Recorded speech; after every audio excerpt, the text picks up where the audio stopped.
In the last section, I showed you the brute force way of proving any pair of polygons are congruent, namely that you have to show all the corresponding parts are congruent. It is a tedious process. Fortunately, there are 5 shortcuts we can use to prove a pair of triangles congruent. We will be covering all 5 of them this chapter, but the first 2 come in section 4.2. The first postulate or theorem that helps us prove triangles congruent is the SSS postulate. It is important that you know what SSS stands for. Side, side, side. Once you know that, it basically tells you how to use it. Here's the formal definition. You match up 3 sides of one triangle to 3 sides of another triangle, and you're done. That's enough to prove the triangles are congruent. You can probably see why it's called the side, side, side now. It is very easy to use. When you're trying to prove triangles congruent, it's certainly a lot better than having to show all 6 corresponding parts are congruent. You don't need to do anything with the angles. Now here's a proof that's so mind-numbingly simple, none of you should complain about it. But I put it here to illustrate a couple of points.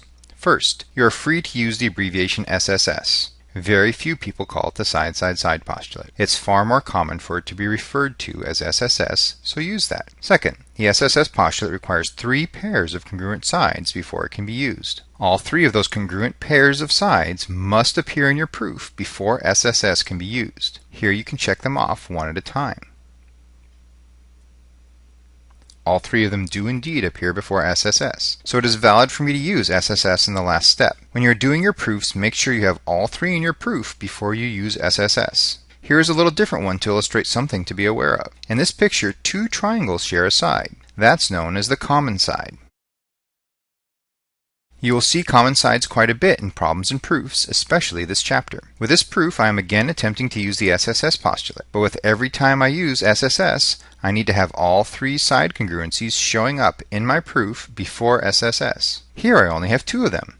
I am missing the third.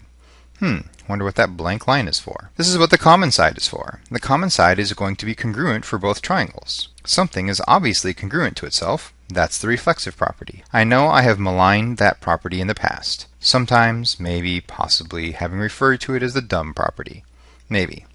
Possibly. In any case, when I maligned it in the past, I also mentioned that there was one situation where we would actually need to use it. This is that situation. When we are using the 5 methods to prove triangles congruent during this chapter, the reflexive property is sometimes needed when there is a common side involved. Here it helped us satisfy the third side we needed before we could use SSS. That's the basic rundown of how the SSS postulate will be used in proofs. Before I get to the next method, a quick vocab term to know. Let's see what it means to be included. Included sides and included angles are most commonly used with triangles, so that's the context I will use here. It's the only way we will talk about this idea of included this year. An included side is the line segment that 2 angles of a triangle have in common. If you look at the 2 angles I have highlighted, there is one side that they have in common, line segment XY. That is the included side for those 2 angles. Some people prefer to think of it as the line segment in between those 2 angles. If you like that better, fine. Just know how to identify an included side. An included angle is the angle formed by 2 sides of a triangle. So if you look at the 2 sides I have highlighted in red, the angle that is formed by those 2 sides is angle X. Angle X is the included angle in between line segment XZ and line segment XY. We will use the idea of included in some of the theorems and postulates in this chapter, including this one here, the SAS postulate. First, do you have a guess as to what SAS stands for? If SSS was side, side, side, what else do triangles have besides sides? Angles. So SAS stands for side, angle, side. This is the formal definition. Notice that vocab word, included, is in there. This is another postulate to help us prove triangles congruent. Instead of showing 6 things congruent, we only need to show 3 again. However, this is a little harder than SSS. With SSS, you just match up all 3 sides. There are only 3 sides. You match them all up. With SAS, it's important that the angle that we match up is the included angle in between the 2 sides. The angle we are matching up is in between the 2 sides, and that's required. It's why the name of the postulate is what it is. It says it right in the name. The angle needs to be in between the 2 sides. Have I mentioned that enough? It isn't a huge deal, but it is the one little wrinkle which makes it harder than SSS. There are 2 common errors people make with this postulate. The first one comes from what I was harping on the last slide. The angle must come between the 2 sides. Here that isn't correct. I have marked the congruent pieces, and if I read them in order counterclockwise, then you get the SSA postulate. And there is no SSA postulate. I'm going to regret this next one, freshman boys being what they are, but if you read the congruent pieces clockwise, then you end up with the SAS postulate. Yes, it had to be said. Many of you can stop laughing now. The one good thing about it, though, is students usually immediately notice it. Students usually know they probably shouldn't be writing SAS postulate as a real answer. They know that it's wrong. So at least we have that going for us. The regrettable name does have that positive attribute. Plus it made many of you laugh. And people don't laugh enough anymore. If it makes you feel better, think of it like this.